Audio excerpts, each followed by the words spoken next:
पंतप्रधान नरेंद्र मोदी आज नवी दिल्लीतील कृषी आणि संबंधित क्षेत्रातील 42,000 कोटी रुपयांपेक्षा जास्त किमतीच्या प्रकल्पांचं आणि योजनांचं उद्घाटन आणि पायाभरणीही करणार आहेत। मुख्यमंत्री माझी लाडकी बहीण योजनेचा सप्टेंबरचा हप्ता थेट पात्र महिलांच्या खात्यात जमा होण्यास सुरुवात झाली आहे, तर राज्य सरकारकडून दिवाळीसाठी मिळालेली ही भेट आहे। महाराष्ट्र भाजपचे ज्येष्ठ नेते सुधीर मुनगंटीवार यांनी नुकताच दिल्लीत दौरा केलाय। या दौऱ्यात त्यांनी केंद्रातील अनेक महत्त्वाच्या नेत्यांची भेट घेतल्याची राजकीय चर्चांना उधाण आलंय। तर विशेषतः केंद्रीय गृहमंत्री अमित शहा यांच्याशी झालेल्या भेटीमुळे आगामी काळात मुनगंटीवार यांना पक्षात नव्या जबाबदाऱ्या देण्यात येण्याची शक्यताही व्यक्त होतीये। मनसे अध्यक्ष राज ठाकरे आणि मुख्यमंत्री देवेंद्र फडणवीस आज दिग्दर्शक महेश मांजरेकर यांच्या पुन्हा शिवाजीराजे भोसले या चित्रपटाच्या ट्रेलर लॉन्चिंग सोहळ्यासाठी एकाच मंचावर येणार आहेत। ते एकीकडे राज ठाकरे आणि उद्धव ठाकरे यांच्यातील युतीला आकार देत असताना दुसरीकडे फडणवीस आणि राज ठाकरे एकत्र येत असल्याचे राजकीय वर्तुळात चर्चांना उधाण आलंय। हिंदूंनी सणांसाठीची खरेदी फक्त हिंदूंच्या दुकानातूनच करावी, असं वादग्रस्त वक्तव्य अहिल्यानगरचे आमदार संग्राम जगताप यांनी केलंय।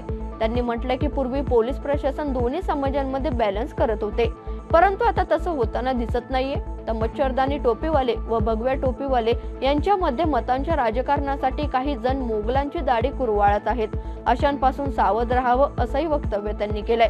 बिहार नंतर निवडणूक आयोग आता देशभरात टप्प्याटप्प्याने विशेष सघन पुनरावृत्ती करेल, असं निवडणूक आयोगाच्या अधिकाऱ्यांनी वृत्तसंस्थेला कळवलंय। तर 2026 मध्ये विधानसभा निवडणुका होणाऱ्या राज्यांमध्ये SIR ही सुरू होणार आहे। अमेरिकेचे राष्ट्राध्यक्ष डोनाल्ड ट्रम्प यांनी चीनवर 100% टॅरिफ लादण्याची घोषणा केली आहे। तर चीनमधून आयात होणाऱ्या वस्तूंवर आधीच 30% टॅरिफ लादला जात असून एकूण टॅरिफ 130 वर होणार आहे। पाकिस्तानची राजधानी इस्लामाबादमध्ये परिस्थिती तणावपूर्ण बनली आहे। तहरीक-ए-लबैक पाकिस्तान या कट्टरपंथी संस्थेच्या लाखो समर्थकांनी अमेरिकन दूतावासावर मोर्चा काढलाय। तर परिणामी संपूर्ण शहर कंटेनर व बॅरिकेड्स वेढले गेलेत। चांदीच्या दरवाढीने नवं रेकॉर्ड निर्माण केलंय। चांदीचे दर आता 2 दिवसात 20,000 वाढले असून सोनं 1.25 लाखांवर पोहोचलंय।